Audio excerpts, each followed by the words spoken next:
Hello? Ma'am, we're on camera.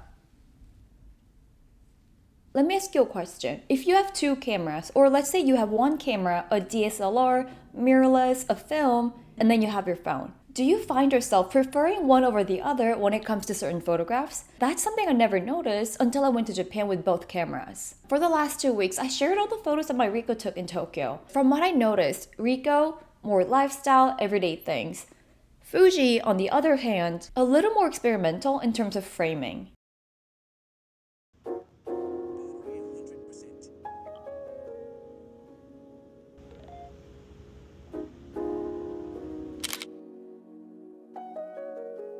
I don't want to look into it too much since this is only the first photo, but the blue of his jacket, red of the shoes, and if you look to your left, we have the red stop sign and the blue left turn sign. I think even without the signs on the left, this photo still would have been great because of the colors he was wearing and how they were contrasting from the background.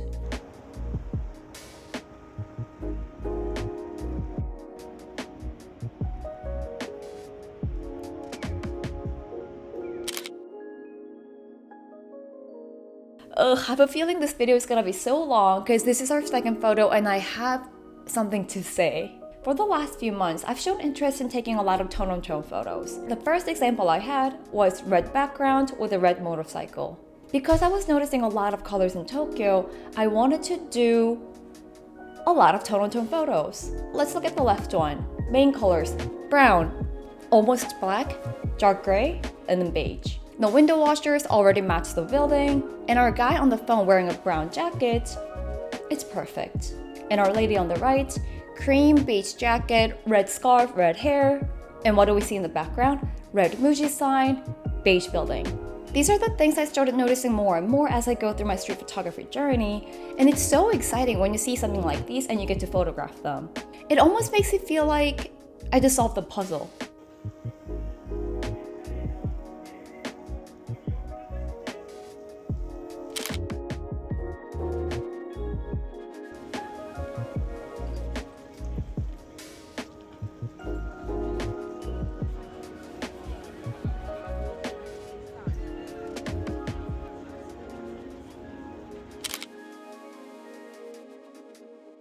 During this trip, especially on this day, I had two specific wishes. The first one, I was hoping for an overcast weather so I could photograph the smoke surrounding the temple. And the second one, I'll show you in a little bit.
Here's a photo I never thought I would take, but I did. Because there are so many people doing different things, I wanted to find a way to capture all of that. I've seen some street photographers do something like this really well, and this kind of image was something that I thought, it's something that they're good at. I've never tried it, so I'm just not gonna bother. That, I think, is not a good way to look at your own work or your future work, because you're limiting yourself in terms of what you can do, and not to mention limiting your creativity as well. So when I saw the girls on the right were eating, there was a guy taking a picture of a storefront, I thought, maybe I could get a picture of these two groups of people. The framing that I was thinking of didn't work out, but this lady walking in from the left side, it weirdly worked out. This might be the most candid photo I've ever taken.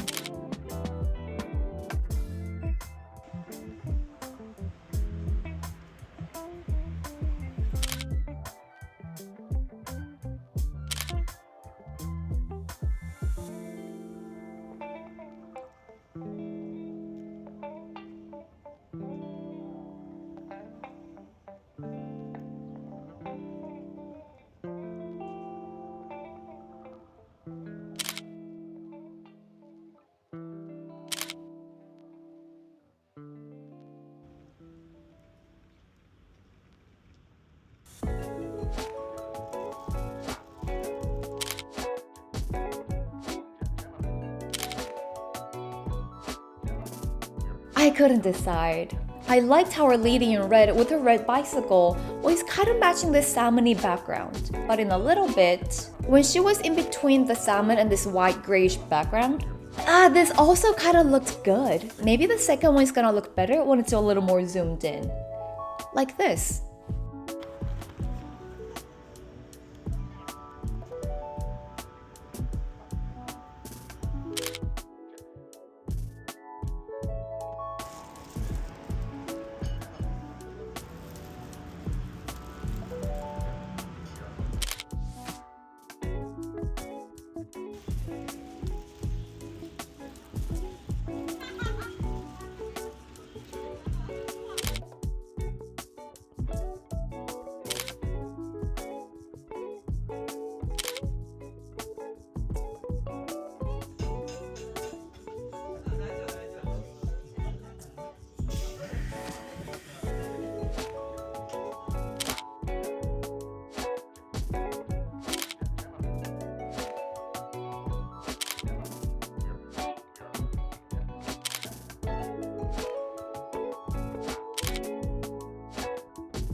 This photo, this light, I could not ignore. If you look at the timestamps of the first picture and the last picture, the time difference is 26 minutes. I waited that long to get these pictures. While I was crossing, I noticed this beautiful section of light under the bridge. Me knowing me and me being me, I had to get a picture of something in that light.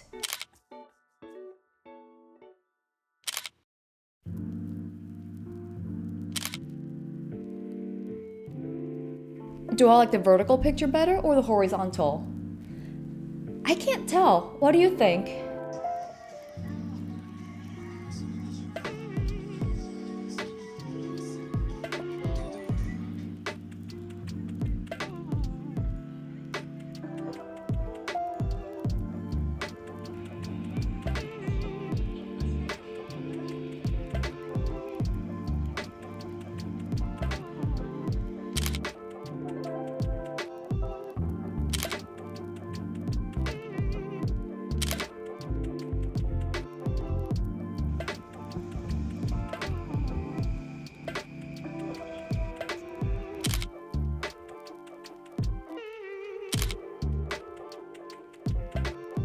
Here's something that I did not think about while taking these pictures. Left picture, a man going through posters. And if you look behind him, There's a lady wearing a navy blue white checkered coat. On the right, we have a close-up picture of this lady.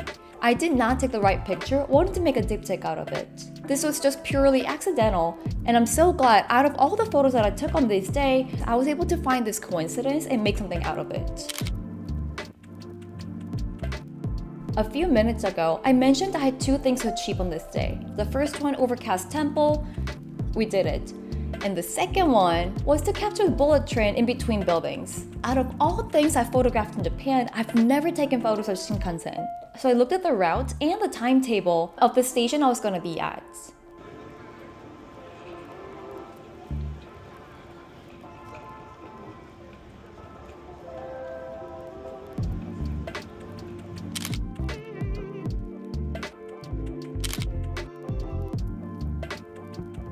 This is good, but it could be better. It's not really satisfying my needs just yet.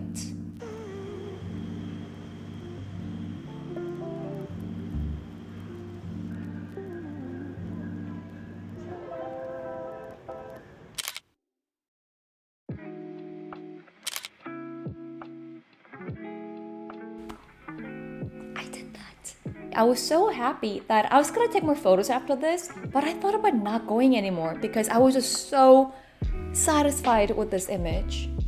But I still ended up going to the next place.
There you have it, all my photos from Tokyo. I don't know where I'll be traveling to next, but in the meantime, I'll see you next week with some new photos from Los Angeles. I feel like Olive needs her own camera.